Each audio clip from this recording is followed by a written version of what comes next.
Okay, recording in progress. Hare Krishna.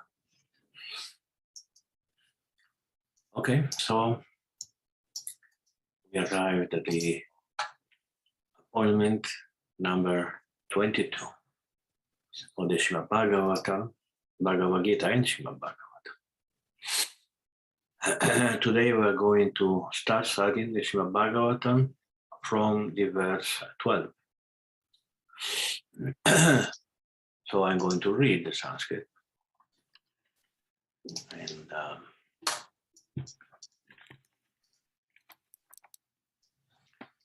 because it's very nice introductory verse.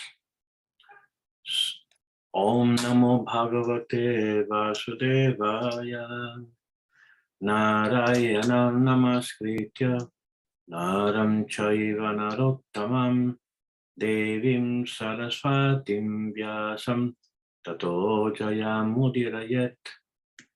Before reciting the Srimad Bhagavatam, which is the very means of conquest, one should offer respectful obeisances unto the personality of Godhead, Narayana, unto Narayana Rishi, the supermost human being, unto Mother Saraswati, the goddess of learning, and unto Srila Vyasadeva, the author.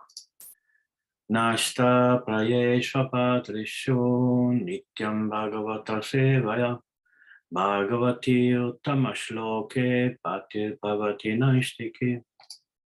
By regular attendance in classes of the Bhagavatam and by rendering of service to the pure devotee, all that is troublesome to the heart is almost completely destroyed. A loving service unto the personality of Godhead, with praise, with transcendental songs, is established as an irrevocable fact.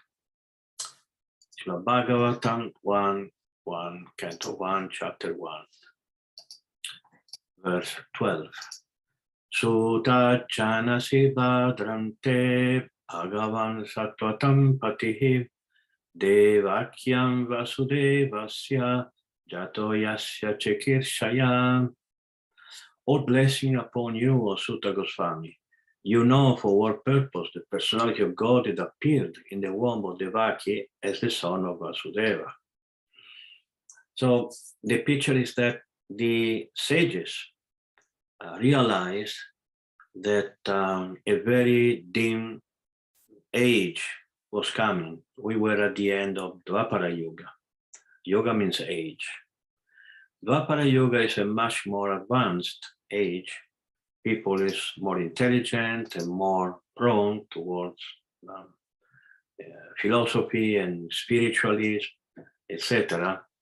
But the sages, since they were rishi, Rishi means someone who can see in the future. So they could see that a different age was coming, that the influences were becoming more and more difficult, more and more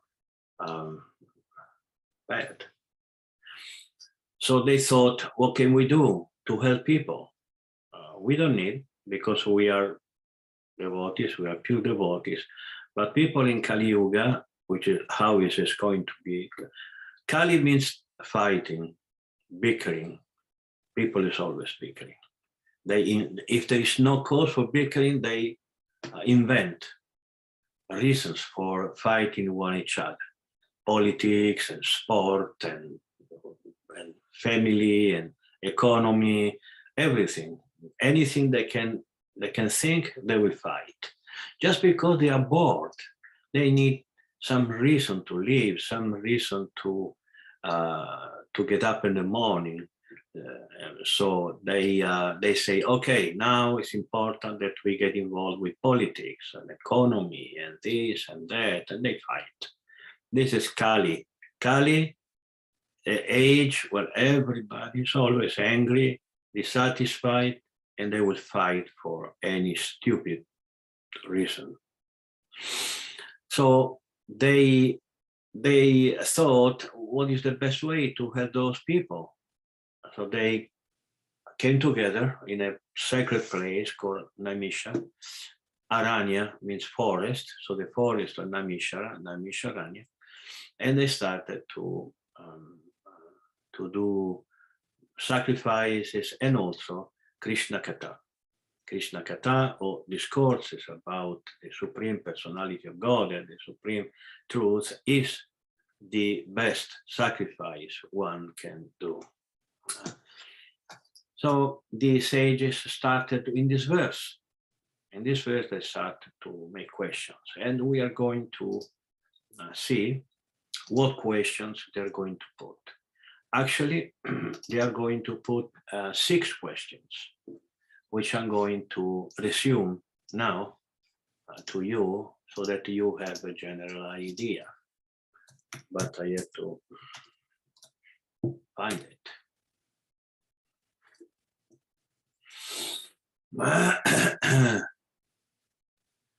I think that should be here.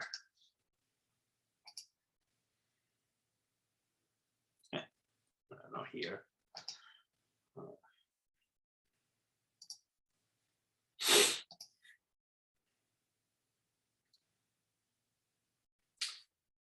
So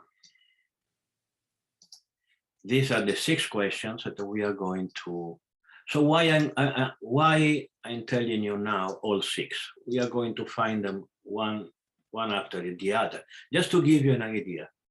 This class is on the Bhagavatam, or my goal in giving this is to give you an idea of what Bhagavatam deals with. So I'm trying to make it as simple as possible for you to understand. So these are the 6 questions. And what is the ultimate benefit for mankind? This is the main reason why the sages came together. Second, what is the essence of all scriptures? Because scriptures is many books. So sometimes we look at how many books we have. They say, this is, I'm not going to read them all.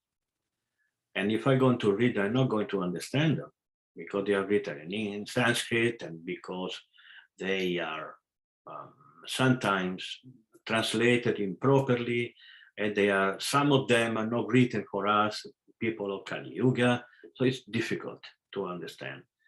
So the sages said that don't talk to us, talk to them, which is us. Tell us what is the essence of our scriptures. Third reason, what is the reason why the Lord took his birth from Devaki? It is very clear from the first verse that Sri Krishna is the Supreme Personality. Om Namo Bhagavate Vasudevaya. Vasudeva means the son of Vasudeva, which is Krishna. There are no other divine incarnation. We take birth from a father called Vasudeva. So Vasudeva, the first A is larger. That means of Vasudeva, the son of Vasudeva. The fourth describes the wonderful deeds of the Lord when he assumed the forms of Brahma, Rudra, etc., for the purpose of creating, maintaining, and destroying the universe. So in the Bhagavatam, we are going to study the incarnation of the Lord. Fifth, fully described activities of Lord High incarnation within this universe. There is the difference between number 4 and number 5, although they sound much similar. And we're going to see what is the difference. 6, whereas religion taking shelter after Krishna is retired to his own abode. So we are going to study each of them. Now I have some kind of resume of each questions with the answers, but no, we are not going to see it now, because otherwise we are not going to proceed in reading the Bhagavatam. But each time we have our class at Teaching Bhagavatam, I'm going to go through each of the 6 reasons. I give you the answers. So when we find them in the Bhagavatam, we can go in depth. It's okay?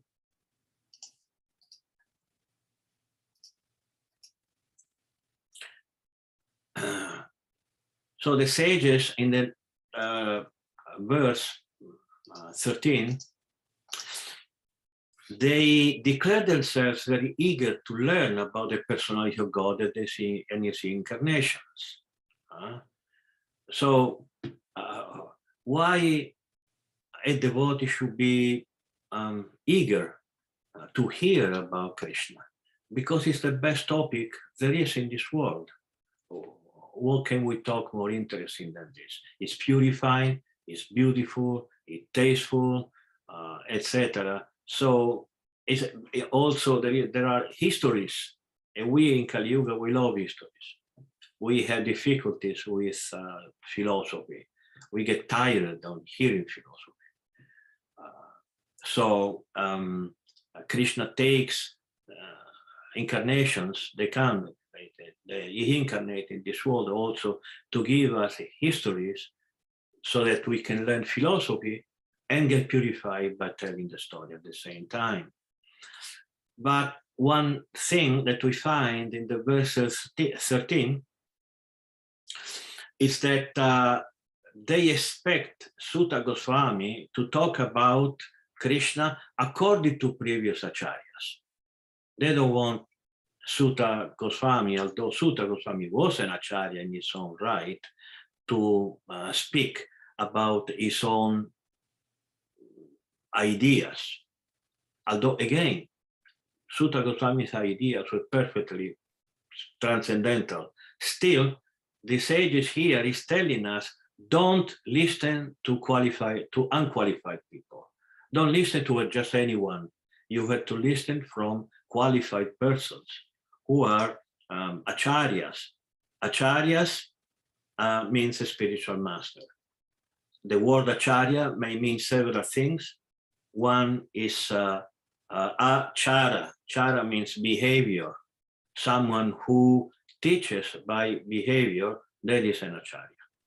But also, the word acharya may be explained taking the Sanskrit root char. Char means to go, to go. So, achar, from here to there. One should go to listen to a spiritual master to get transcendental knowledge. And since Sutta Goswami has learned this philosophy both by hearing it and by preaching it, so he was qualified. So it is very important that all of you who can become preachers of Krishna consciousness, they have to practice speaking what they hear. Otherwise, you're not going to learn as fast as you could if you repeat. Living beings, this is a very, very important verse because it's very philosophical. You find the verse number 14 in the Bhagavad Gita, similar, let's say. Living beings who are entangled in the complicated meshes of birth and death can be freed immediately by even unconsciously chanting the holy name of Krishna, which is feared by fear personified. Apanna samskritim horam yannama vivasho grinam tata sadyo vimucheta yad vipeti svayam hayam. You should learn this verse by memory.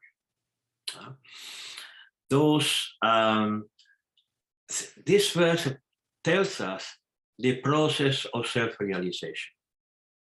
Those who are in this material world, they, by chanting the holy name of Krishna, holy name means the activities, teachings, the place where he lives, etc. Even unconsciously, they can be freed. What it means chanting unconsciously. For instance, when you go walk, you chant so that grass and the birds and the trees, they hear the holy name and they get some help, some purification. Here is Sayam Bibheti Swayam Bhayam. Bhayam means fear. Fear. Maya is very fearful, but if Krishna is there, she retires. Maya is a feminine entity. When you chant Hare Krishna, when you speak about Krishna, when you hear about Krishna, when you do service to Krishna, Yad Viveti Swayam Bhayam, he retires. The great sages who have completely taken shelter of the lotus feet of the Lord can at once sanctify those who come in touch with them, whereas the water of the Ganges can sanctify only after prolonged use. So this is the importance of association with advanced devotees. One should take any opportunity to be in contact with devotees. Because only 1 second of association with a pure devotee of the Lord can give you the maximum benefit. One should not envy the devotee of the Lord.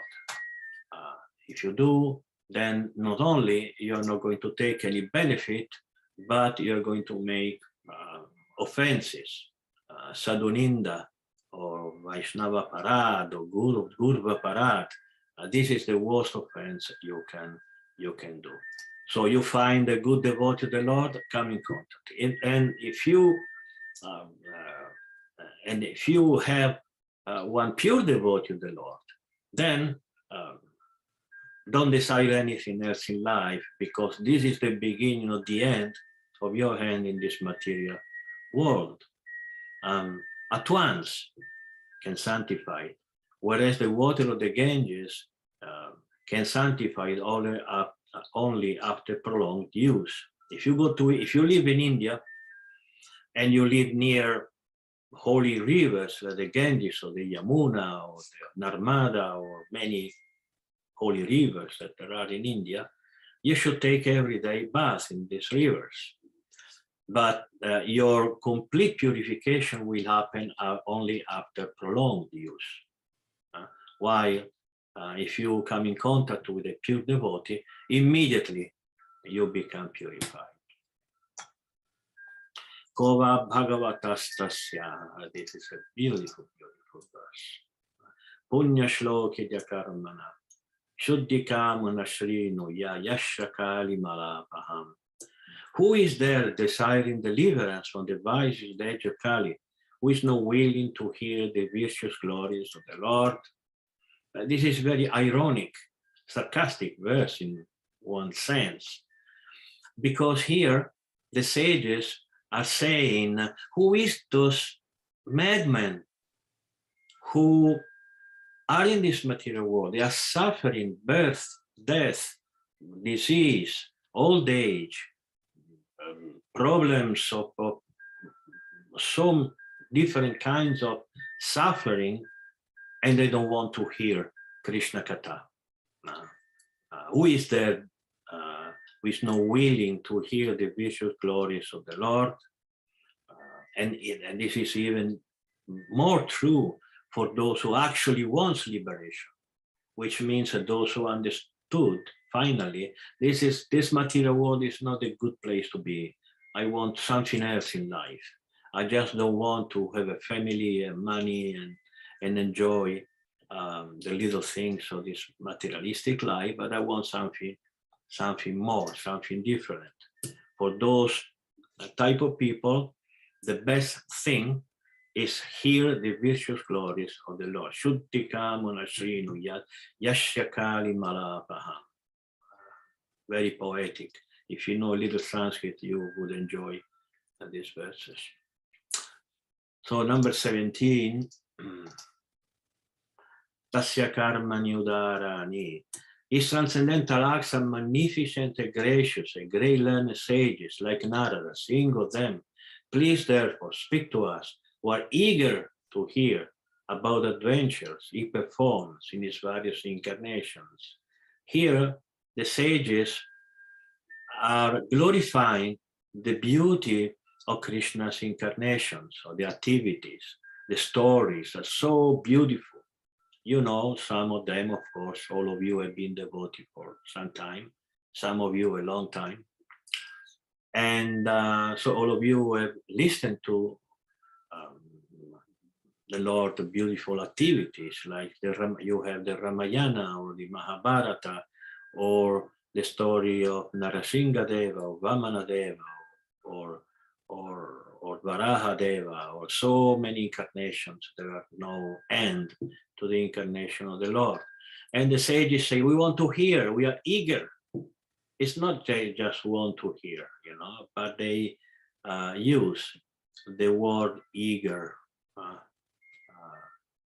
So I, so in this way, they are pushing Sutta Goswami to talk about Bhagavatam. Oh, wise Sutta, please narrate to us the transcendental pastimes of the Supreme Godhead, multi-incarnations, such auspicious adventures and pastimes of the Lord that the Supreme Controller are performed by his internal power. Ishvarasyatma Mayaya. What does it mean? Ishvarasyatma Mayaya. Atma means inside, is internal. Ishvara means the Supreme Lord. And Mayaya are the power. So all these activities of the Lord are performed by his internal potency. It's not that Krishna goes away from Goloka Vrindavan and becomes Narasingha, Vamana, Ramachandra, etc., etc. No, he expands himself in other forms, but he stays in Goloka Vrindavan. He never leaves. So through his Ishvarasya Mayaya, his internal powers, then all these activities that take place in the material world. Vayantuna vitripyama uttama shloka vikrame yachrimvatam rasakyanam svatu pade pade. Continues the glorification from the sages of the beauty, the transcendental beauty of Krishna's activities. We never tire of hearing the transcendental pastimes of the personality of Godhead, who is glorified by hymns and prayers. Those who have developed a taste for transcendental relationships with him relish hearing of his pastimes at every moment. This is how a devotee feels. A devotee feels that the best moment of his life, of his day, is when the class begins, and the worst, the saddest, is when it finishes, because he wants to continue hearing. This is the sentiment of the devotee. The devotee never tires of hearing the transcendental activities of the Lord. That's why we have books, since we cannot have one pure devotee in each house, then we have books so that they can enter into everybody's house and they can read. Of course, when they can be physically present in association with a pure devotee, this is better, but the books, they represent a pure devotee. So please read. Vayantuna vitripyama, very beautiful verse. Never tire to hear Krishna Katha. Kritatvam kila karmani saharamina keshavaha ati martyani bhagavan guda kapatamanushaha. Lord Sri Krishna, the personality of Godhead, along with Balaram, played like a human being, and so masked. He performed many superhuman acts. The sages immediately said that Krishna was not a human being, was not a man like us, and Balarama, Krishna and Balarama. They were transcendental personalities who came from the spiritual world. But when they came in this world, they looked like human beings for pastime, to give us something to talk about. Because if Krishna would create the universe in 1 second and did that in 1 second, and kill all the demons in 1 second, then we didn't have the Mahabharata, we didn't have the Ramayana, we didn't have the Bhagavatam, we didn't have anything. Why? Because there is no pastime. The books are made of philosophy and activities. So Krishna very mercifully came as a human being, similar to a human being. Of course, it was not a human being. And but he didn't do the same things that we can do. We cannot lift Govardhan Hill. We cannot marry so many queens. We cannot kill so many great demons, etc. But Krishna had the form of a human being, but he was not a human being. Kalim agatam agyaya. Knowing well that the age of Kali has already begun, we are assembled here, this holy place, to hear at great length the transcendental message of Godhead. In this way, perform sacrifice. There is something nice in this verse where it says, Kshetrasmin Vaishnave Vayam Asina, Dirga Satrena. Dirga means very long. They don't want just a small talk. They want to hear details. They want to, because they never try to hear. So they are asking Sutta Goswami to tell them about Krishna in details. So this is the difference between us and them. We get tired of hearing. They never get tired of hearing. So they say, please, we came here to hear. Okay, we want to listen to these activities. So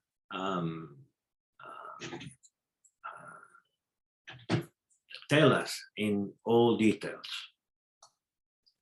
Tvanna sandarsito datra dushtaram nistitir shatam kalim sattvaharam pum sankarnadara ivarnavam.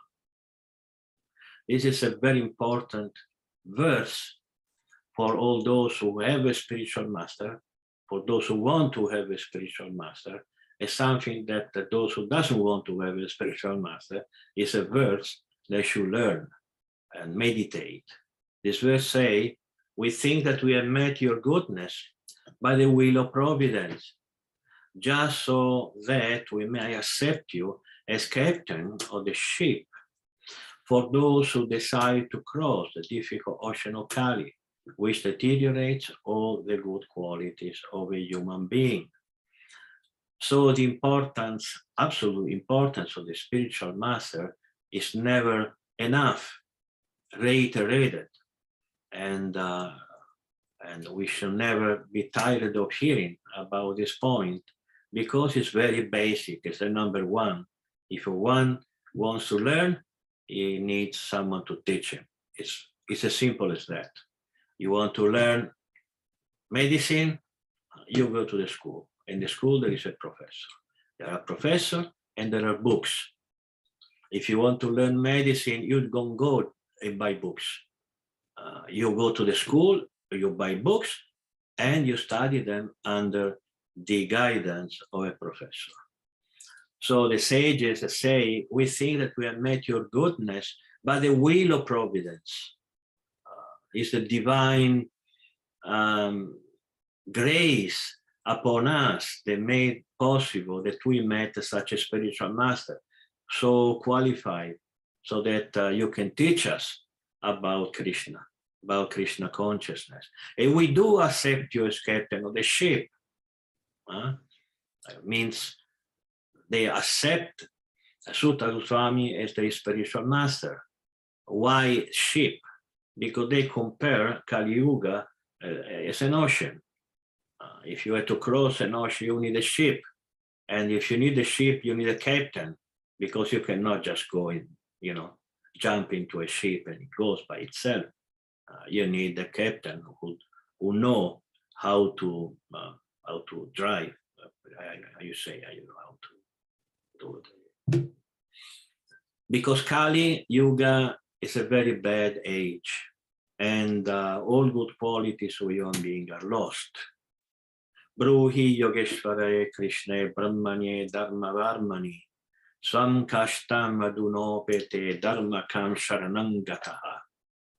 Since Sri Krishna, the absolute truth, the master of all mystic powers, has departed from his own abode, please tell us, to whom religious principles have now gone for shelter? So it is clear that when sages met, it was already Kali Yuga, because we know by the scriptures that Kali Yuga began the moment that Sri Krishna disappeared from this world. From this verse, we understand that Sri Krishna has departed for his own abode. So we were already in Kali Yuga and Krishna is already gone. So the sages say now that the supreme philosopher, the supreme guru has gone.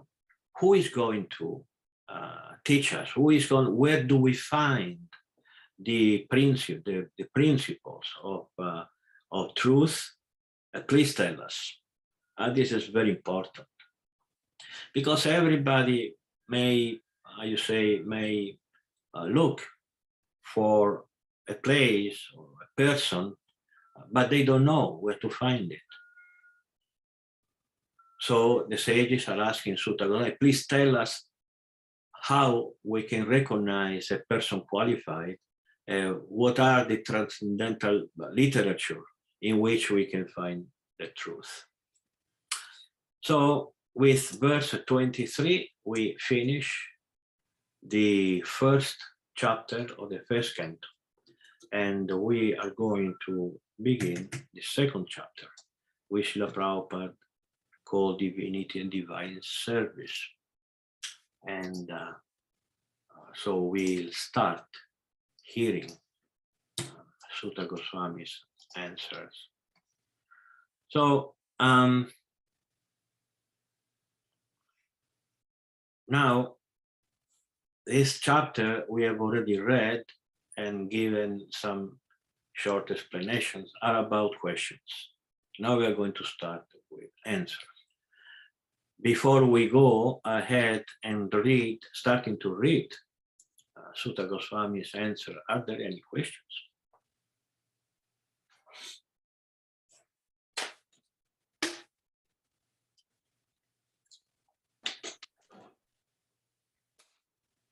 Haribol, yes. Hare Krishna. Hare Krishna, Guru Maharaj. Haribol. Please accept my obeisances with glory for Srila Prabhupada.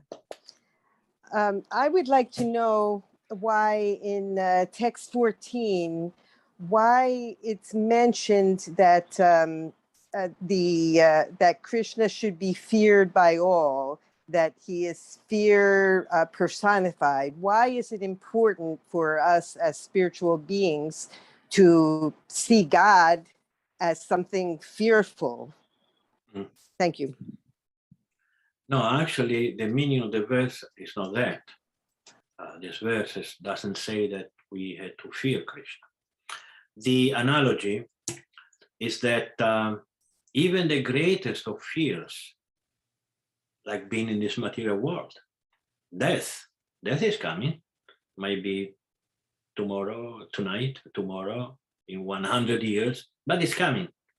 So an intelligent person will be fearful. Why he should be fearful? Because the materialistic people are working all day long just to get something that will go away.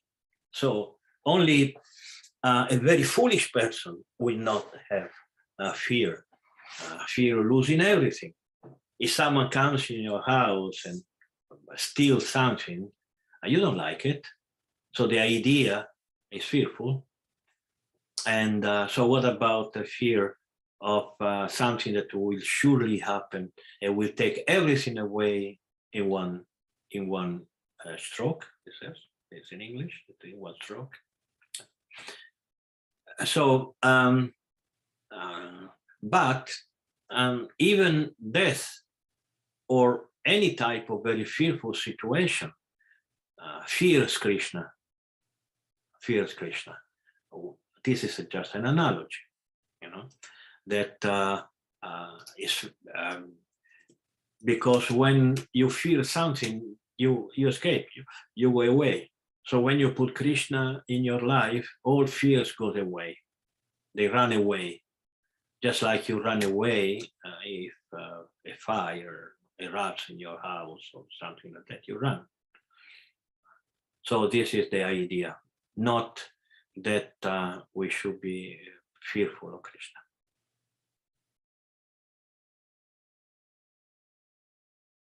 Thank you, Maharaj. But in the verse, it does mention that great asuras were killed by Krishna, including Ravana, Hiranyakashipu, and Kamsa. And that's why I thought that, it was referring to being fearful of Krishna himself. And in other religions, people are taught to be fearful of God. In Judaism, we're supposed to be fearful of God. And here examples are given of some of the things that Krishna has done, and we're kind of told to be fearful. Do I not understand? Well, if you are an asura, you should be fearful of Krishna because he will defeat you. But you are not an asura, you are a devotee. So you have no reason to fear Krishna. The idea of fearing God, has been introduced in all religions except ours. Just because fear is the best way to control people, like in Christianism, the hell. If you do this, you go to hell. And so people say, okay, I will not do it because I don't want to go to hell. Our teaching is that don't do this because it's not good for you. So it's less fearful, but it takes some intelligence on not doing something because it's not good. Okay, but if you are less intelligent, as Srila Prabhupada uses this expression often, less intelligent people. If you are less intelligent, then you don't have intelligence to understand. I will not do it because it's not good for me. It's not. It will not give me the possibility to advance in spirituality. It will not give me a happy life. It will not give me. So, but it's not enough for those who are less intelligent. So fear is useful to control the masses of people who are less intelligent. Just in these days, I don't know why, because I don't waste my time much, but I am taking some minutes, not much time, to understand what's going on in the world with this virus and the American politics, the former president and all this, just to understand what's going on in people's mind. Then you understand when Prabhupada talks about less intelligent people, then you understand what Prabhupada means. The Prabhupada does not, that the masses of people are simply stupid. And let me say with some negative empathy, that not good empathy, some, help me with a good word to say with some force, Why don't you help me with the right word? You are Americans, you know this. Can you explain it a little better, Maharaj? Because I don't know what you're trying to say. Well, I want to use some force with the word stupid. So how you say that? With some color. Okay, some color. Because it's not, because simply you need a psychiatrist to understand sometimes why people do or say things so mad, like we say, like in Italy, there is this thing of vax and no vax, vaccine and no vaccine. There are people unbelievably suffering and dying in the hospital, and they refuse the idea of that this disease actually exists. And they are dying for this disease, but they refuse it just because it's a kind of a fanatism, and you cannot refuse. You have to refuse it because otherwise your reason of your life, that finally you had a reason to live, that until yesterday you had no reason to live. You just had to work all day long and eat and sleep and this kind of, now we have a reason. No, Vax, I am not going to to get vaccine, and you are ready to die for that. Just like there are people who are ready to die for politics, ready to die for sport, ready to die for religion, ready to die. We have a vast, vast literature on people losing lives for religion, false religion, of course. You know, like when I mentioned, I think it was in my Spanish class. Who remembers? Many of you are very young. Who remembers Jim Jones and the Guyana thing, where more than 1,000 people, you know, died taking some poison? Rosalind surely is more or less my age, and Patti Rosario surely remembers. The younger of you, maybe you don't remember that. But there was a religious leader who said we should all die because I tell you so. And more than 1,000 people took poison and died. Of course, some of them were killed, but basically this was the reason. So we try to appeal to intelligence. We don't need fear. And if people need fear, then it's okay. In the Bhagavad, there are description of health. You know, you don't want to. I guarantee you, you don't want to go to the health described in the Srimad Bhagavatam. But it's not the main tool for us to convince people of Krishna consciousness.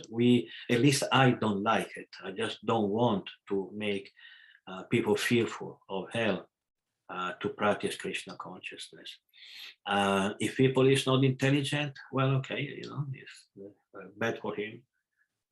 But Srila Prabhupada wanted brahmanas. Our classes are to train up devotees to be brahmanas. Brahmanas are intelligent. To become intelligent, you have to study philosophy. It's not easy. It takes energy. It takes time, but it is necessary. Okay, Rain Man. Thank you for going into such depth in that answer, Maharaj. Thank you. Hare Krishna. Hare Krishna Maharaj, please accept my humble obeisances. All glories to you, Srila Prabhupada. My question is, what do you mean when you say Krishna's internal potency? What does that mean? Well, just like now I'm talking and speaking, what is speech? Speech is my potency. It's a capacity. It's something that I have internally. You know, I am made, I'm not only a body, I'm a male, a white, and whatever. Inside, I have capacities. I can think, I can speak, I can evaluate things, I can, you know, all these are called potencies or Maya capacities inside. And I'm talking because I have these internal potencies. I'm hearing you because I have this capacity. And I live in the way I like to live because I have my reasoning, which is an internal potency. So similarly, Krishna has internal potencies by which he does what he wants to do. He doesn't, to give this class, I will not come to each of you home and give a class, the same class, you know. That would be similar to Krishna coming personally, leaving Goloka Vrindavan, coming in this material world in the form of Narasingha, Ramana, Varaha, etc., etc. No, he doesn't do that. It just by his potency, it doubles, it triples, 1,000,000 times, he expands himself, and that is how he does his pastimes, etc. So this is the meaning of it. Is that clear, or you want me to elaborate more? The first part was clear, but I got a little confused when you said about Krishna, you know, coming to my house or coming in different places at once. That's the only part that confused me a little bit. Maybe I wasn't paying attention enough to it. Yeah. For instance, I give a class, Okay. and to give class, I use in my potencies, which is my capacity to speak. This is a potency. Speaking, hearing, thinking, acting, there are capacities of each of us, okay? I don't come to your house to give a class personally. Right. And tomorrow we'll not go to Cassandra's, and then I go to Martin Rosalin and to Rosario. I speak one time only, and everybody listen to me. So, similarly, Krishna does not come personally in this material world in each incarnation, but he expands himself by his own internal potencies, because he has this potency that we don't have. We have some potency, but we don't have the potency of expanding ourselves. There cannot be two Manonatha, or 3 or 10, there's only one, luckily for you. But Krishna can expand himself millions, trillions times, because he has this potency. This is one of the differences between us and the Supreme Personality of Godhead. He has some potency, Atma Maya. Atma Maya means internal potency that we don't have. Okay, so Krishna is infinite, we are infinitesimal, and this is one of the difference between us and the Supreme Personality of Godhead. Thank you, Maharaj. With pleasure. Cassandra? Hare Krishna Maharaj, please accept my humble obeisances. Arrivo. Srila Prabhupada. Andy has a question that he can't come on and say, so he texted to me. It says, what's the expectation from the perspective of the guru for someone asking for initiation? What's expectation for someone who just took initiation? So it looks like there's two questions. So the first one I'll say again. What's the expectation from the perspective of the guru for someone asking for initiation? And the second question is, what's expectation for someone who just took initiation? These are great questions because they're very practical. Well, all questions are good, of course. The first expectation of the guru is that people ask for initiation. This is the first expectation, because the guru cannot understand why someone doesn't ask for initiation. He can understand why he doesn't ask initiation from him. That's understood, because nobody is obliged to ask initiation to anyone. But he cannot really understand why people does not ask for initiation. We have covered this topic quite in length in our Spanish class just a few days ago, last Saturday. And because the topic, the issue came up while reading the Nectar of Devotion. So I spent quite some time on this topic,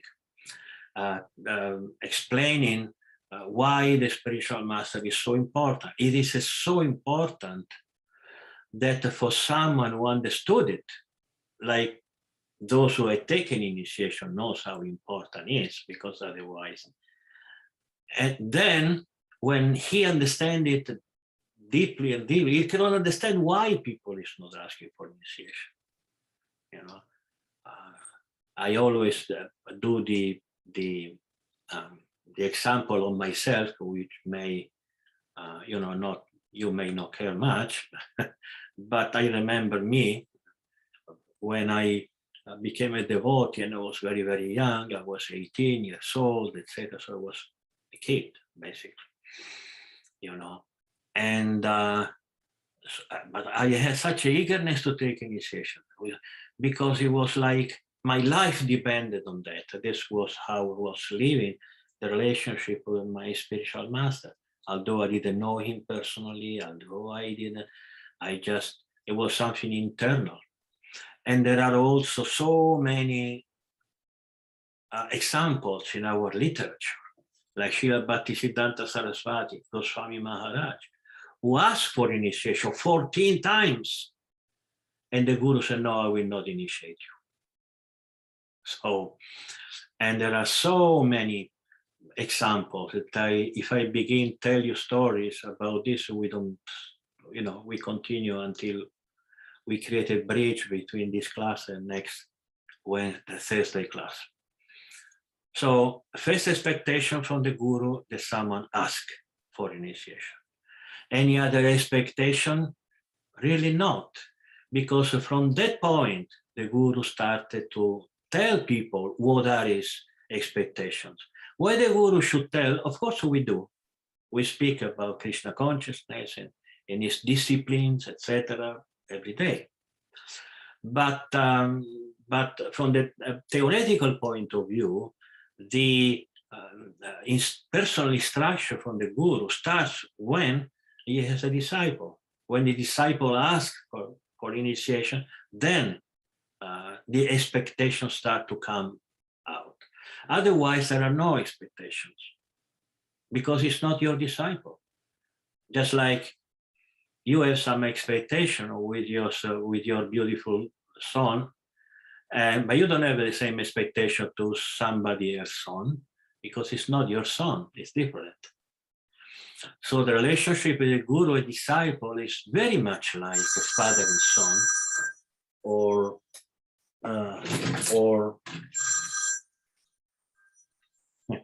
I don't know where is my phone. And it's bothering me. Just a second, I'm going to take it. Just a second. Okay, sorry. Very much like a father and son. Because before you were a kid, but now you are his kid. Don't you see the difference?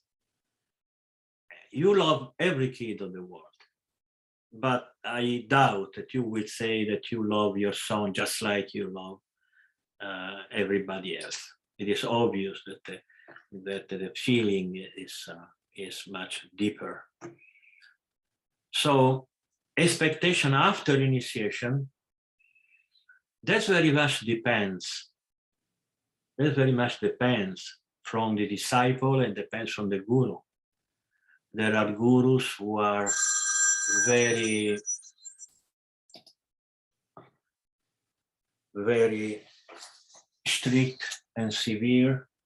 They pretend certain things and others not. There are disciples that you can pretend more, a disciple that you cannot pretend because too much, because he cannot do it. Why you should pretend something for somebody when you know that he cannot do it? So the experience, the capacity of the guru, if he is a guru, if he's intelligent, is to expect from the disciple a little more the disciple can do. Little, not too much. Just like Srila Prabhupada had some disciple, he pushed them very much. He was really heavy with them. And some other disciple, he was so loving and never chastising them. He never chastised me, for instance. Or while he chastised very severely other disciples. And very, very severe, because the guru has to be strong. The guru means heavy. But the word guru means heavy. So the second question is very much, I say, subjective. It's very much subjective. And actually, while the first question can be made to any initiating spiritual master in ISKCON, the second question should be made to the initiating spiritual master you are going to choose. Because me is one thing and another one is another thing. I cannot know what another guru is going to ask from his disciple, because I don't know. I know that there is a big difference between one and the other. And that's why one should choose carefully. Because the guru cannot be changed. There is no divorce with a guru. You can divorce your husband, your wife, but you cannot divorce your guru. Once you take initiation, it's for life. Thank you, Maharaj. Okay, so if there is no other questions, only questions. I'm so sorry. I thought we were starting at 7. I didn't realize it permanently moved to 6. But so I'll be here on time next week. But I did have a question that I came with today. So I read the story of Prahlad and how he never asked for anything. And I was wondering, like it's not a business deal. It's not like, oh, look, I did all these good things. Now give me what I want. So I was wondering, is it wrong to pray for things? It's the last phrase that I lost. Can you say it again, please? Is it wrong to pray for things? Okay. Very good, very good. So there is a difference between Prahlad Maharaj and you, or Prahlad Maharaj and me. Prahlad Maharaj didn't need anything because he was pure. And he also wanted to teach us how to be pure devotees. But it is not that there are only pure devotees and non-devotees. There are between white and black, there are a lot of degrees of gray.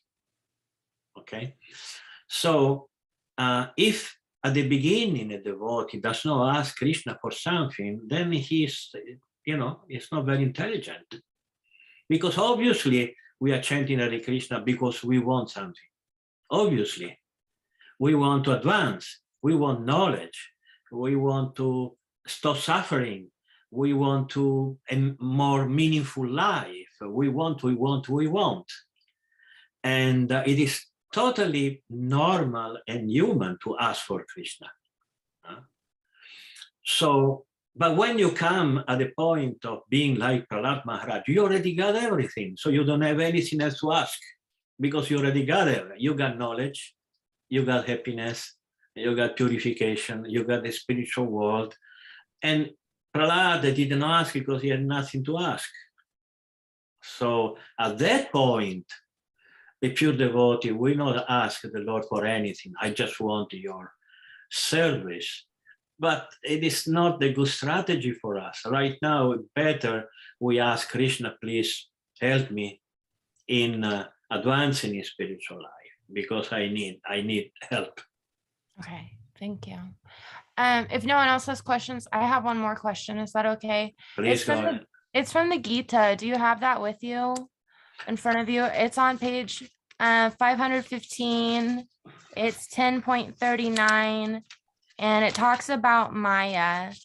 And Prabhupada says, everything has a cause, and that cause or seed of manifestation is Krishna. Without Krishna's energy, nothing can exist. Therefore, he is called omnipotent. Without his potency, neither the movable nor the immovable can exist. Whatever existence is not founded on the energy of Krishna is called Maya, that which is not.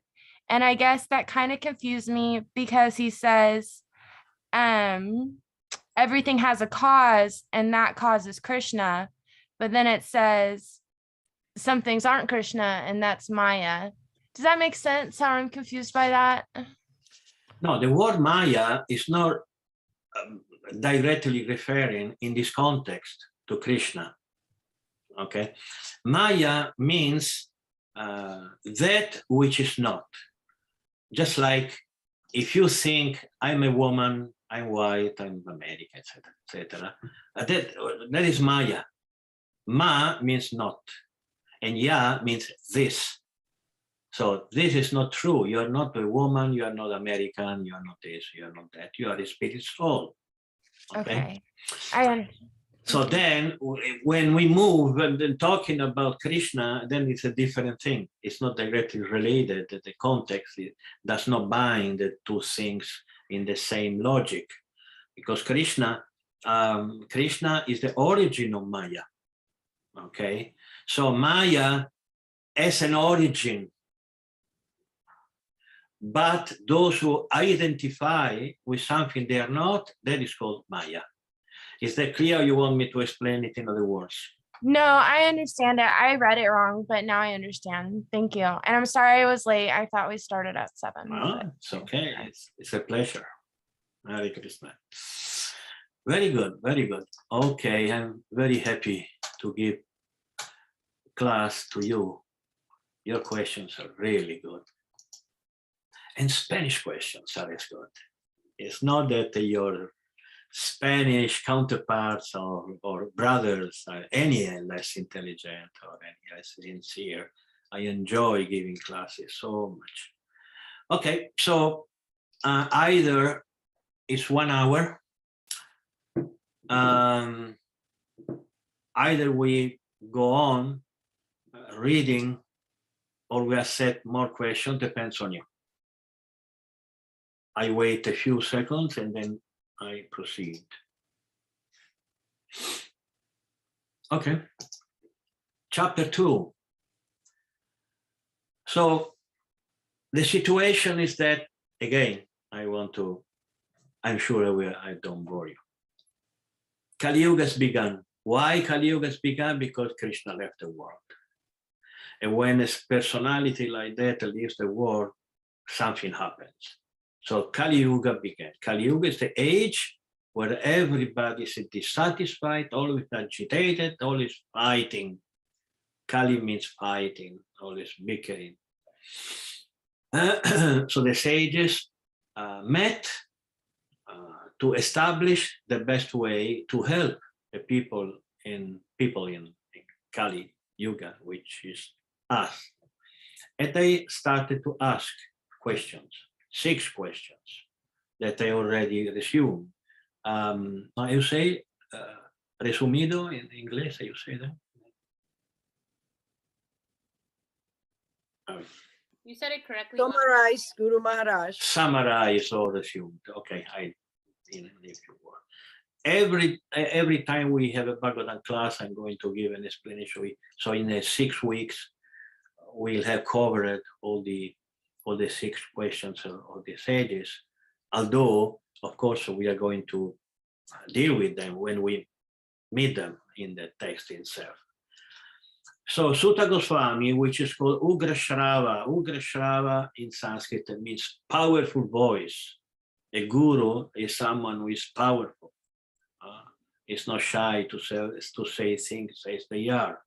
And another of his name was Sauti. Sauti means the son of a Sutta, because his father was the class of the Sutta. Another name is Romaharsana Sutta, because he was the son of Romaharsana. There is a very nice story about Romaharsana that we are going to find a little after. And he was killed by Balaram because, okay, I'm going to say the story. The story is that during the battle of Kurukshetra, Balarama left the battlefield and went for Tirthayatra. Tirthayatra means traveling in holy places. He arrived here in Namisha, in Namisharanya, and the sages were already together. They didn't start after, but they were already there. And Romaharsana, although it was an inferior class, the Sutta is an inferior class from the Brahmana, pure Brahmana class. But he was very qualified because he was a disciple of Vyasadeva. Vyasadeva didn't give Romaharsana the Vedas because the Vedas was for Brahmana, but he gave him the Puranas. So Romaharsana was very expert in the histories. So that's why the sages of Namisharanya invited Romaharsana to sit on the elevated seat of the Guru and to speak about the Puranas. When Balarama arrived, Balarama was a Kshatriya by birth. Actually, by first birth, he was half Vaishya, half. So Brahmana are a higher class. And when he arrived, everybody paid obeisance to Balarama because everybody knew that Balarama was not a Kshatriya, was not a Vaishya, that Balarama was an expansion of the Supreme Personality of Godhead. But Maharshana, who was seated on the seat, or the guru thought, well, I am the guru. I should not get up and pay obeisance to him. He should pay obeisance to me. And he didn't stand up. So Balarama thought this man is not qualified to be a spiritual master because he does not recognize me. So I will kill him. He took a blade of grass, he touched his head, and Maharaja was gone. So at that point, the sages started to lament. Oh Lord, what did you do? Now who is going to teach us the Purana? Maharaja was the greatest authority in the world about the Purana. We want to hear about the Purana. And Balarama said, okay, if you want, I can give life back to him. And the sages said, oh, no, if you did something, that is perfect. We don't want you to undo something that you did. Otherwise, it would be like saying that you make mistakes. But at the same time, we need him. And he said, okay, here is his son, Sauti, or Ugrashrava. I'm going to give him the same knowledge of his father. So he touched the head of Sutta Goswami, and Sutta Goswami was immediately imbibed with all the knowledge of his father. And that's why the sages of Naimisharanya, where Sutta Goswami came back after having heard Srimad Bhagavatam from Shukadeva Goswami, they accepted him because they already accepted his father as a guide, as a spiritual master, and they knew that Balarama gave him the same capacity, the same strength that his father. And there is a story how Sutta Goswami came to be accepted as the guru of very, very great brahmanas. There were brahmanas whose names make you tremble. If you know the story and you know the names and you read the Mahabharata and you read the Rig Veda and you see who is there, then you think how Sutta Goswami could sit higher than them. They were the sons of Brahma were there. The sons of Angira were there. Great, great brahmanas. So they accepted Sutta Goswami because Balarama gave him potencies. Okay. So Srila Prabhupada said, in the purport, the sages of Naimisharanya asked Sutta Goswami six questions, and so he's answering them one by one. Sutta Goswami said, first of all, let me offer my respectful obeisances unto the great sage Shukadeva Goswami, who can enter the hearts of all. When he went away to take out the renounced order of life, sannyasa, leaving home without undergoing reformation by the sacred thread or the ceremonies observed by the higher castes, his father Vyasadeva, fearing separation from him, cried out, "Oh, my son, indeed, only the trees which were absorbed in the same feelings of separation echoed in response to the big river. Father." Here we begin the story of Shukadeva Goswami, which is a beautiful story. So why Sutta Goswami starts his answers mentioning Shukadeva Goswami? Because he was a spiritual master.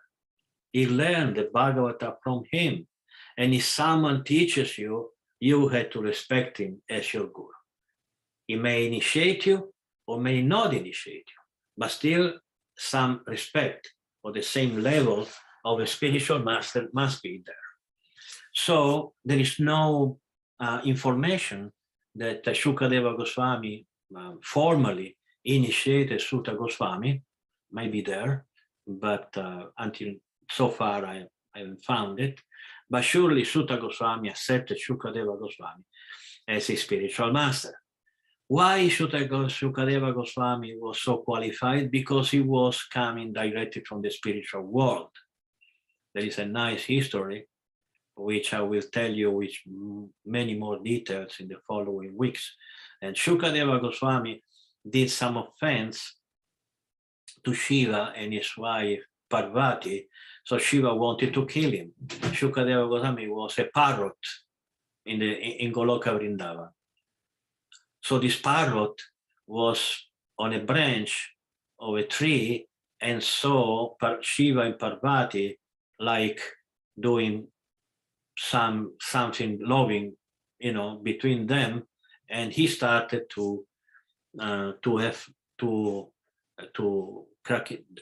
jokes with them, and saying, "Oh, look at you! You seem to be a great sage, and look what you are doing with a woman, etc." So Shiva did not like this, and he wanted to kill the bird, and he started to chase him with his trident, Trishula. Trishula means the trident. And he didn't know where to go. He started to fly all over the spiritual world, all over the material world, but Shiva was always there. So at the end, they thought the only place where he could find shelter was inside the womb of Vyasadeva's mother. Since Vyasadeva was the most powerful sage of that age, that time, he thought, if I go inside, Shiva will not be able to kill me. So he did that. So he took birth as a Shukadeva Goswami. Shuka means parrot. He was a parrot in the spiritual world. So why Shukadeva was so knowledgeable? Because he was a parrot in the spiritual world. So he would see Radha and Krishna pastimes from the branches of the trees. He would actually witness these pastimes. So he was the most qualified of all. And when Sutta Goswami knew that Shukadeva was speaking transcendental knowledge on the Yamuna's banks or the river, then he ran. When a pure devotee speaks, everybody should run. I want to hear. So he accepted Shukadeva Goswami, and no disciple will speak if he doesn't offer obeisances to his spiritual master before starting to speak. Why? Because it's like saying, I don't need my spiritual master to speak, which is not true. A disciple who thinks like that is fallen. Knowledge comes from mercy. Knowledge does not come from studies. You can study the whole of your life, but never become a powerful preacher. You need the mercy of a pure devotee. Then all the knowledge that you accumulated during the years will activate itself. So this is why Sutta Goswami started giving obeisances to his spiritual master Shukadeva Goswami. When Shukadeva came out of his mother womb, he was already 16. He stayed 16 years in his womb mother because he was afraid of Shiva. So when at the end he understood that there was no danger, he came out. But he wasn't interested in family life. He wasn't interested in father and mother or taking initiation or anything here. It's very important. Leaving home without undergoing reformation, but it's like a threat. He was already liberated. Initiation is for liberation. If you're already liberated, you don't need initiation. You may take it anyway, but not for liberation, for some other reason. So Shukadeva Goswami left home without doing anything that any son should do. But Vyasadeva was very much attached to him. This is my son, he thought. And he called him, "Oh, my son." Only trees echoed in response, because the trees responded to Vyasadeva, and he told him where Vyasadeva was going. And then there is the story that we are going to see. We are going to speak other two, I think one or two other verses, and then questions or when Bhatti Rosario wears his glasses, I become, that's for me, is a source of great worry.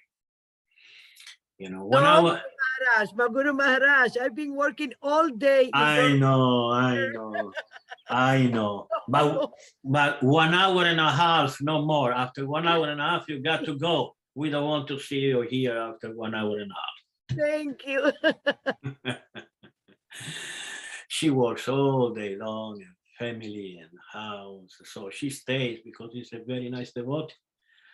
But more than 1 hour and a half. Maharaj, you know that I teach in front of the computer also several days a week. Yeah, yes. On Yes. Saturdays. Yes. Hours in Zoom. So what I do after 1 hour and a half, I will tell her to go. Okay, so 2, 3. Yasanu bhavam akila shruti saramekam. That's beautiful. Okay, let me offer my respectful obeisances unto him, the spiritual master of all sages, the son of Vyasadeva, who, out of his great compassion for those gross materialists who struggle to cross over the darkest regions of material existence, spoke this most confidential supplement to the cream of Vedic knowledge after having personally assimilated it by experience.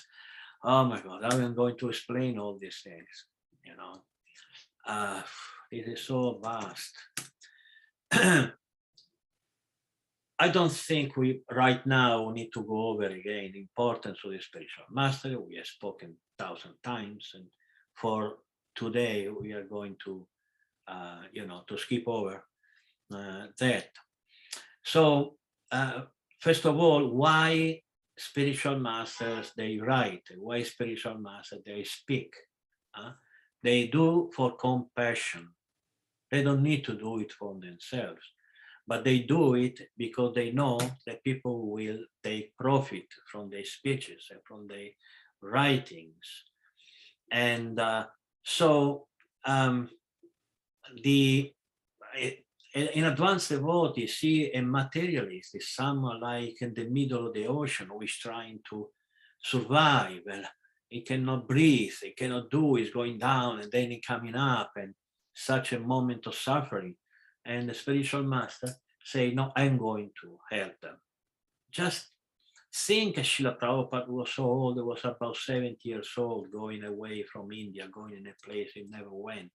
It was cold like anything when he arrived in New York, such a ugly place. You know, he was coming from Vrindavan, for Christ's sake, and arriving in that gray, dark place. He was horrified. How am I going to teach these people about Brahmana and about the Vedas and about the Upanishad? He was looking around, nobody's going to understand me. But he said, no, I'm going to spend the last days of my life trying to do something. And look what he did. Look what he did. It's there are no words to thank him for what he did.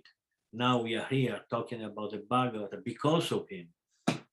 Because of him, who we were without him. So beautiful. Srila Prabhupada was unbelievably merciful. And Srimad Bhagavatam is a confidential supplement to the cream of Vedic knowledge. There are the Vedas, and then there are the cream of the Vedas, which are the Upanishad, and then there are the supplement of the cream of Vedas, and then there are the confidential supplement of the Vedas. What it means confidential? Confidential means something that should not be told to everyone. Confidential is something that you say only to people you are intimate with. So the Srimad Bhagavatam tells something that should not be told to, like the 10th canto of the Srimad Bhagavatam, the pastimes between Krishna and the gopis should not be told to any person, but other part of the Bhagavata, yes, you can tell because it is a supplement of the cream of Vedic knowledge. So how and why he was able to do that?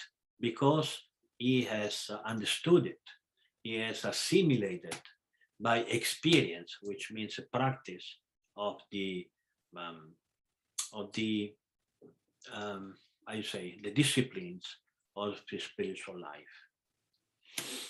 Then we go the last verse we're going to study today. Then we go to conversation number 4, which is the verse we recite, and we are going to recite every week. Narayanam namaskritya naranchayva narottamam devim saraswatim vyasam tato jayam mudirayet. Before reciting the Srimad Bhagavatam, which is the very means of conquest, one should offer respectful obeisances unto the person of God in Narayana, unto Naranarayana Rishi, the supermost human being, unto Mother Saraswati, the goddess of learning, and unto Srila Vyasadeva, the author. See how a devotee do. The devotee offer obeisances to the persons who gave him transcendental knowledge. This is very important. And he is pay obeisance to the Supreme Lord. Then to Naranarayana Rishi, we'll see who Naranarayana Rishi are during the course of our study. And then to Mother Saraswati, the goddess of learning. So you see that you need to study. You have to become learned. Otherwise you cannot speak. And then Vyasadeva, the author of the Srimad Bhagavatam, and so many other Vedic texts. Okay. For today, the reading is over. We have studied quite a number of verses. Next week we are going to study the 2nd chapter and verse number 34. No. 5. Yes, 5. Munaya Sadoprishtoham Bhavadbhir Lokamangalam Yakrita Krishna Samprashno Yenatma Suprasidati. Yes, next week we are going to have a lot of fun explaining this verse. Back to Cassandra. Hare Krishna Maharaj. I wasn't sure if you were ready for questions yet. Sure, Okay. sure I am. So when we're not initiated, we don't have a spiritual master, who do we offer obeisances to, and what prayers do we use? To Srila Prabhupada.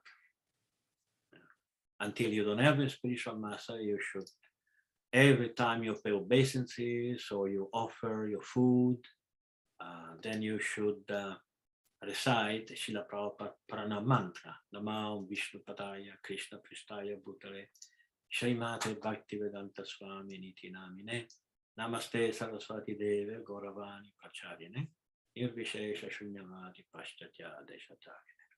When you have a spiritual master, he will give you his personal Pranam Mantra, and then you add to these 2 mantras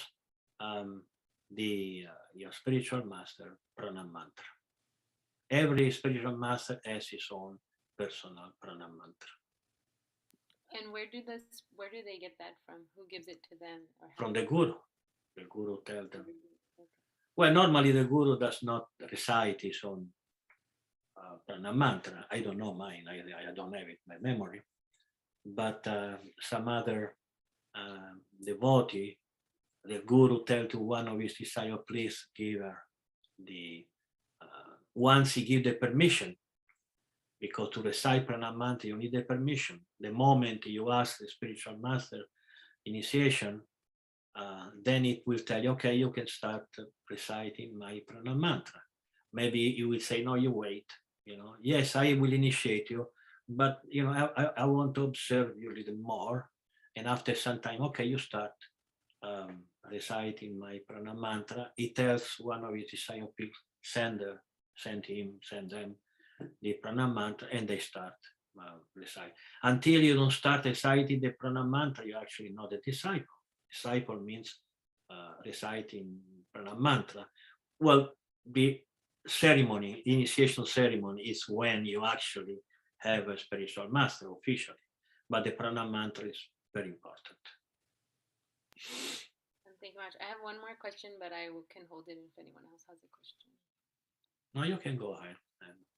Yeah. So you were talking about Kali Yuga and how we can't, or we're just not inclined to listen to philosophy.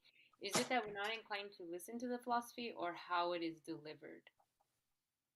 If that makes any sense. You're just not qualified. You don't have the desire. You don't have the strength. You become tired mentally because you are not enthusiastic. When somebody is enthusiastic about something, they can stay 24 hours a day awake because he's so excited.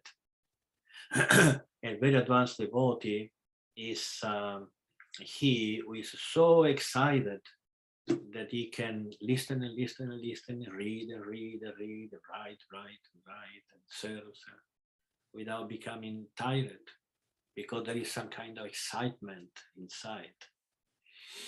You know some of that, because in your life, surely you had some of these moments where you were fully excited about something, and you will do that the whole of your day without getting tired.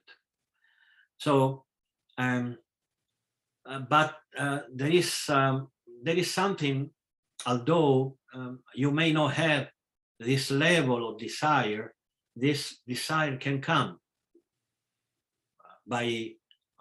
by pushing yourself, by saying, okay, I cannot listen more than 1 hour, or I cannot read more than 1 hour, or I cannot. But you say, because you have understood some philosophy, I should read more, I should hear more, I should give more service, I should do more like this. And by doing it, Krishna sees what is in your heart, sees your sincerity and your effort, and then he gives you some strength, some energy to do more and better.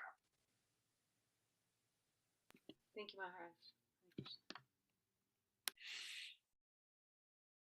Okay, so it's 1 hour and a half, and in 3 minutes, Pati Rosario will go, but we have some time. But she arrived late, so she can stay 10 minutes more. Absolutely. I'm sorry. Go ahead, dear. Abby. Okay, I'm sorry. Last week you mentioned gambling, and you said that you would elaborate on that. Did you already? And I was also wondering, like, does that include like investing in the stock market? Just like wondering, like, if that's gambling.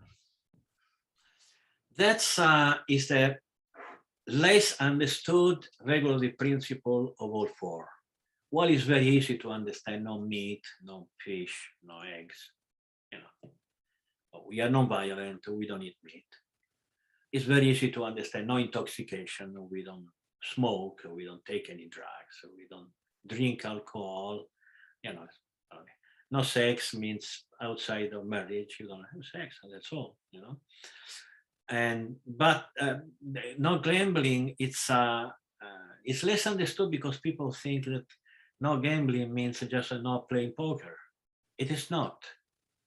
It is not. So gamble is everything who generates in you some kind of adrenaline. Okay, like my football team who wins and who loses. Okay, my money I invested in the stock market, and I'm going to lose it, I'm going to win it.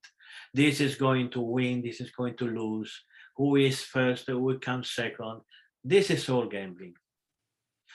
Because you're going to be distracted. You're going to be in anxiety. Am I going to lose my money? Am I going to make money? My love will stay with me or will abandon me, or my football team is going to lose, is going to win. All this is gambling, and it's definitely not good for spiritual life. For spiritual life, your mind has to be peaceful. You don't have to be in anxiety for something. Otherwise, you're not going to be able to meditate because you have something burning inside in your heart, in your chest. Okay, blocking the entrance of your stomach. I'm going to lose, I'm going to win. So the fourth regular principle is it prevents you from being mentally peaceful, to understand philosophy, to study, to chant, to meditate. If you gamble, you're not going to be able to do that.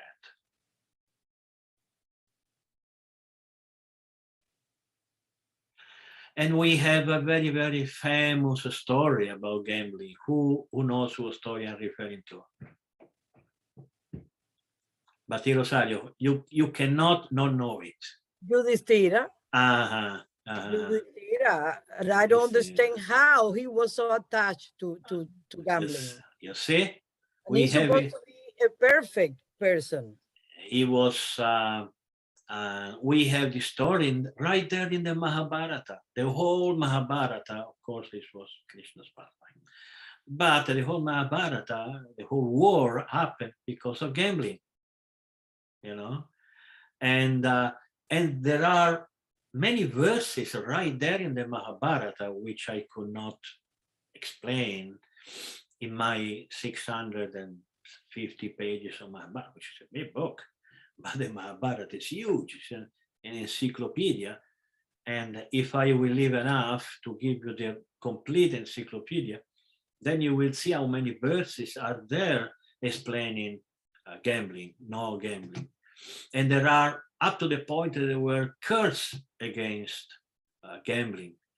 And he said that no Brahmana should ever gamble because this destroys your spiritual life. This destroys your peace of mind. So I invite, excuse me, devotees not to gamble, not to play poker, not to be attached to your football team or anything that, Sunday, is he going to win? Is he going to lose?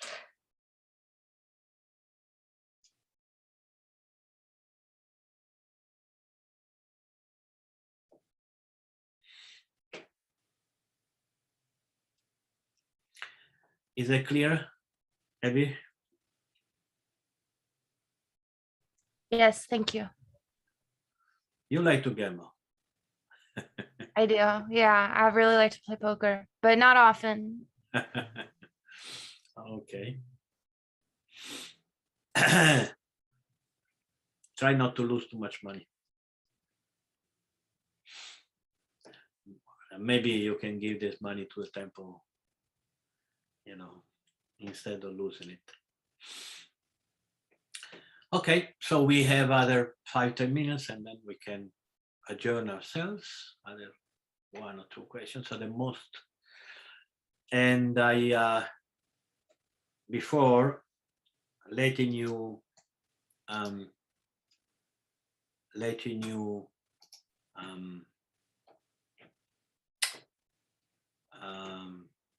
think a second, I want to give you some news, because the last time I gave some numbers about how many books we have in our bookstore, and actually the number was wrong because I forgot one book. So I am going to tell again the numbers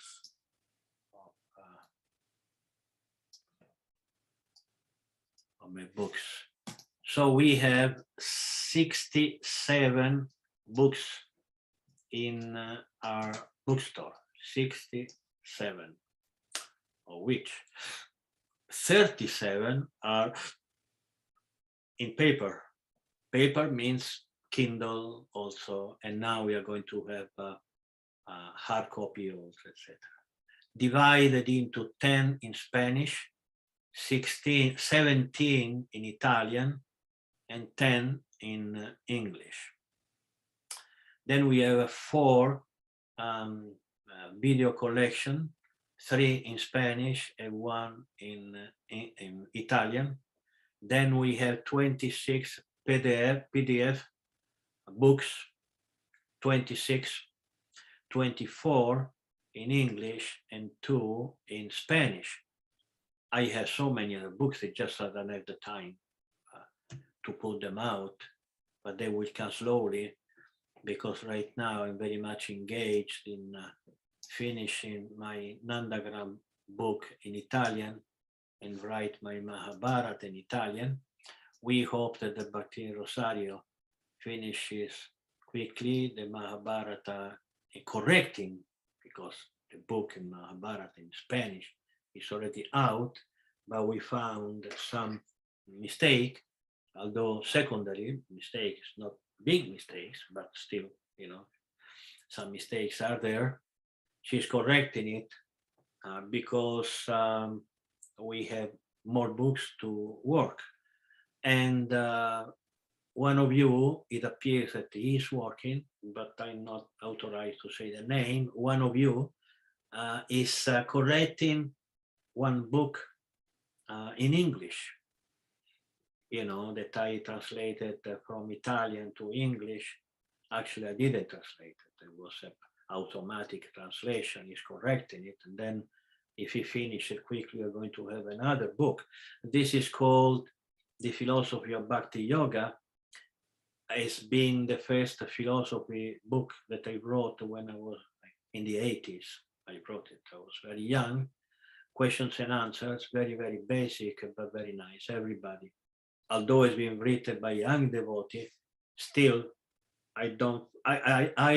if I would write it again, I would say something different, something more, but I prefer not to touch it, leave it as it is.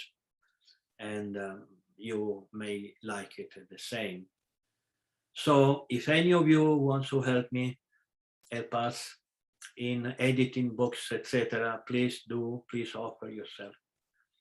And another news, and then we close, is that but Andy yesterday came to my ashram. He took some book, and so any of you who wants to buy it, who is in San Antonio, of course, he has not all the books, my books, but 6 of my books, he has them. And also, any of you wants the Mahabharata in English, he can either order it to him or to me directly. I'm waiting for you to make your order, so I will I will order them from Amazon and have them in 1 week or so. So these are the news I wanted to give you. 1 or 2 more questions and then we finish.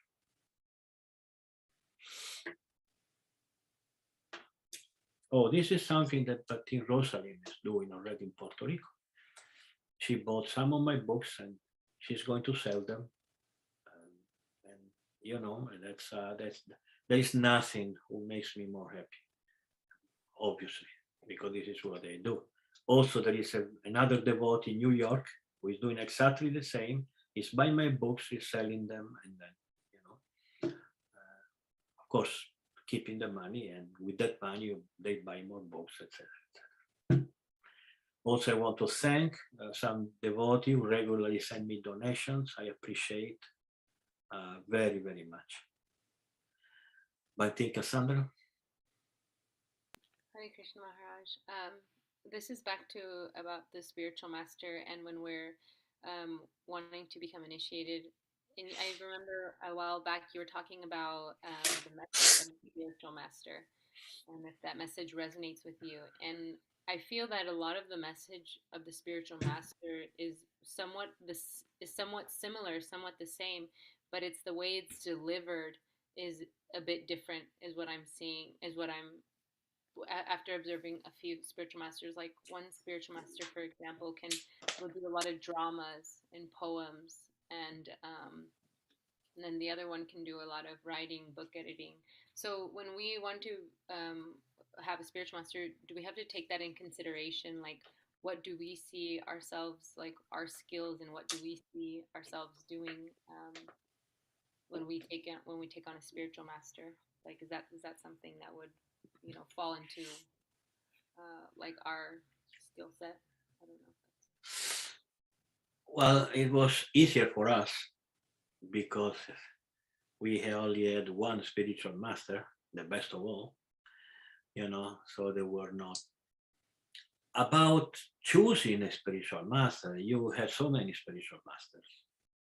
So it's not going to be easy, and it's not going to, some of you is easy, you know, because sometimes it's just something that comes out, you don't know why, just comes out.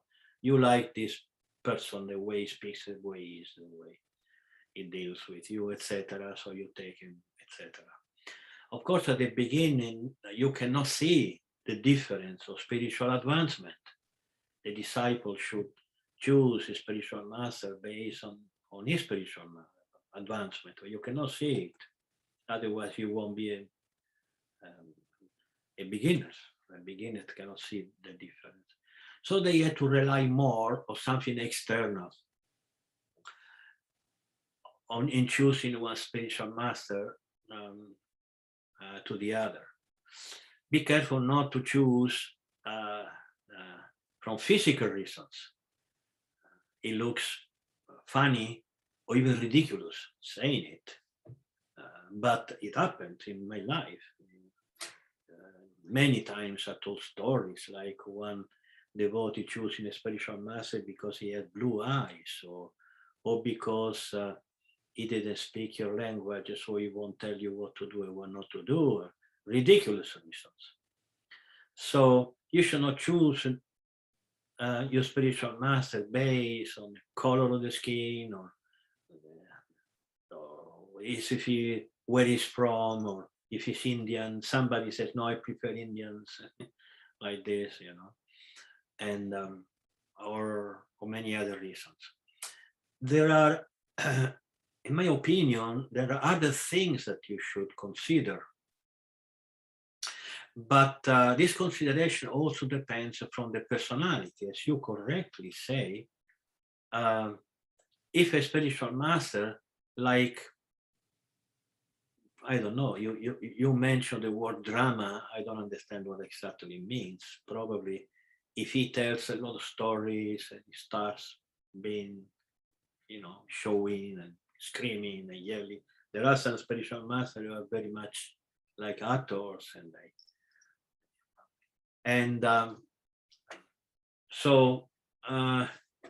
and there are others who are more serious, others who are stricter, others who are less strict, others who give more importance to something and something else. And I would advise everybody to take something as a main concern. Is this spiritual master going to teach me?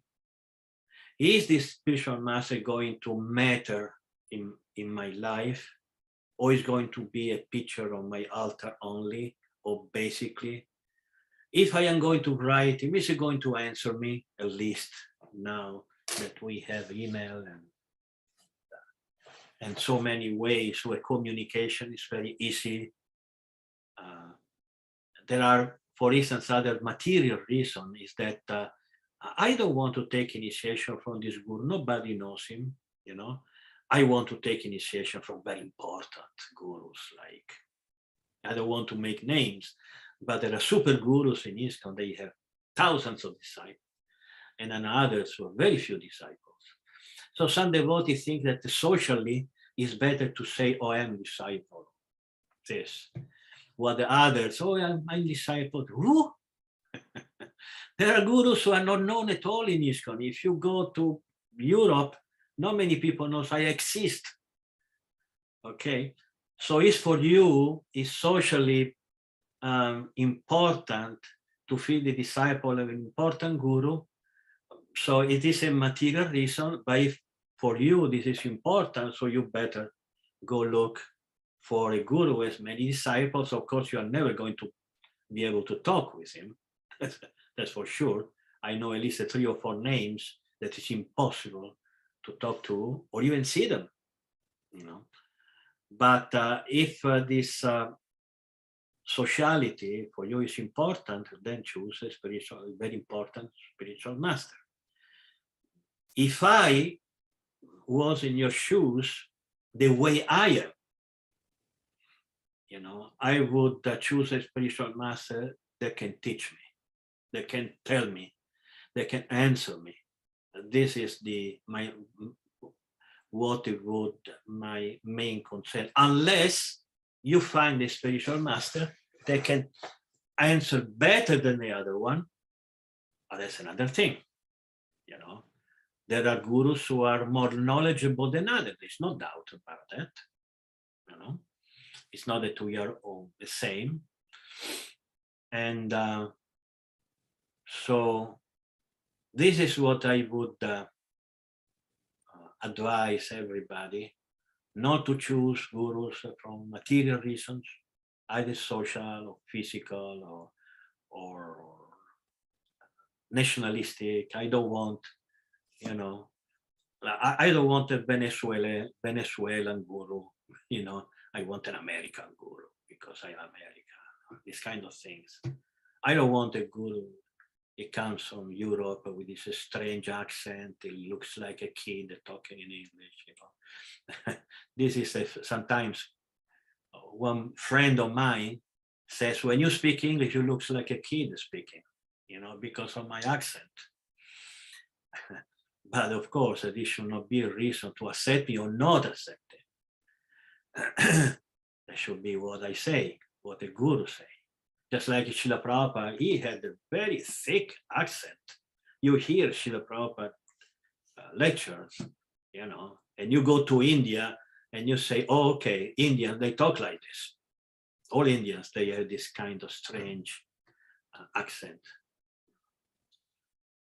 So to wrap it up, guru is a teacher, okay? He should teach, he should give good example. If you meet a guru who is teach better and give better example, then he is your guru. But if you are not able to distinguish between the qualities and depth of teachings and practice of Krishna consciousness, then choose the ones who can help you better. Because after you have to listen from him. You know, I remember that for many years, even before I was an initiating spiritual master, now it's 11 years that I accepted this service. So many devotees are writing to me, Prabhu, please, my spiritual master doesn't even answer to me. I don't know, I had this question, please answer. It's all answered. But, you know, I'm not joking, 10, 15 email every day of other disciples, of other guru writing to me. That was, you know, 10, 15 years ago. And at the end, I got tired, not tired of answering, because as you can see, I never get tired of talking about Krishna. But I got tired of stupidity, of accepting gurus knowing that he will never tell you anything. That's I cannot tolerate. If you take a guru, you have to listen from him. That doesn't mean that you come to me making I won't even answer. But inside my answer will always be this element of, don't forget, you are somebody else's disciple, you should ask him. Because there is a gulf difference between the trust that you put in your guru's answer and the trust that you put in anybody else's answer, even if the other one is a spiritual master, so supposedly is at least, not the least, but is as qualified as your guru, or almost as qualified, because in your heart, your guru will always be number one, and everybody else may be number 2 or 3, 4, 500, but never now. Number one will always be one. Okay, so there is sometimes a gulf of difference. And I remember not once, but many times, you know, giving public answers, and somebody else disciples say, okay, I will ask my guru if this is true. You know, it was horrible. And after I spoke with her guru, and he said, oh, this is horrible. But the mentality is there. Once you take initiation for guru, you have to study under that guru. That's the the basic idea. Again, I want to repeat, that doesn't mean that you're not never going to be anybody else's class. That doesn't mean that you cannot make answer to everyone. But again, choosing guru means learning from the guru. Thank you, Maharaj. That was very, very, very helpful. Thank you. But in Rosalind, and I think we finish, unless if there is any other questions, you know, Abby no, but Rosario no, but Rosalind, and then we go. Guru Maharaj, you were speaking about the pranama mantra, and I'm very curious because you say that you've been a guru for 11 years, but I thought that about 3 years ago, some devotees composed your pranama mantra, and so I wonder if what were people reciting before that moment. And the second part of my question, wondering who wrote the pranam mantra of Srila Prabhupada. Thank you. Oh, there is a generic guru pranam mantra, which is Namam Vishnu Padaya Krishna Prestaya Bhutale Srimati Bhaktivedanta. You just take Bhaktivedanta Swami off and you put the name of the guru. So before having my personal pranam mantra, my disciple would recite Namam Vishnu Padaya, etc., substituting Bhaktivedanta Swami with my name. So why has been waited so much? Because the guru doesn't, the guru expects the disciple to become mature and ask and say, but Guru Maharaj, you don't have a pranam mantra. Why don't you have it? Nobody asked me. So it wasn't good spiritually, but at the end, the one who did it wasn't even my disciple. She's not my disciple. But she said, why don't you have a pranam mantra? And he said, I don't know, they don't ask me, they are using this generic pranam mantra. So she activated very nicely to have an ISKCON Sanskritist, and she asked, she said, more or less, she described my nature, because the pranam mantra should reflect the nature and qualities. In my case, I don't know, but in general, this is the principle. The principle is that the pranam mantra should contain the guru's quality, just like Srila Prabhupada quality. Main quality was Nirvishesha Shunyavadi Paschatya Deshatarine. He came to the West to preach Krishna consciousness. This is the most important quality that he had, at least from our point of view. So this Sanskritist composed my pranam mantra. I accepted it, and from that day on, my disciples, they recited. They must recite it. The disciple must recite Guru pranam mantra.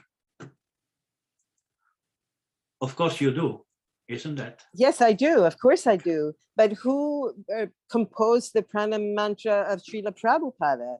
Some of his disciples? Well, this is a good question because I don't know the answer. I don't know. The first part, because he has two Guru Pranam mantra. The first one obviously is generic for every guru, and the second, I will ask around and see if anybody knows, because I don't know. Thank you. That's a curiosity. Good curiosity, actually. It's very nice curiosity. Now I become also myself curious about that. Okay, so thank you so much for giving me 1 hour and 54 minutes of very good time. I enjoy very much preaching and talking about Krishna with all of you. And Bhatta Andy, I know is there, and I'll see you again in a week. Hare Krishna, all glories to Srila Prabhupada.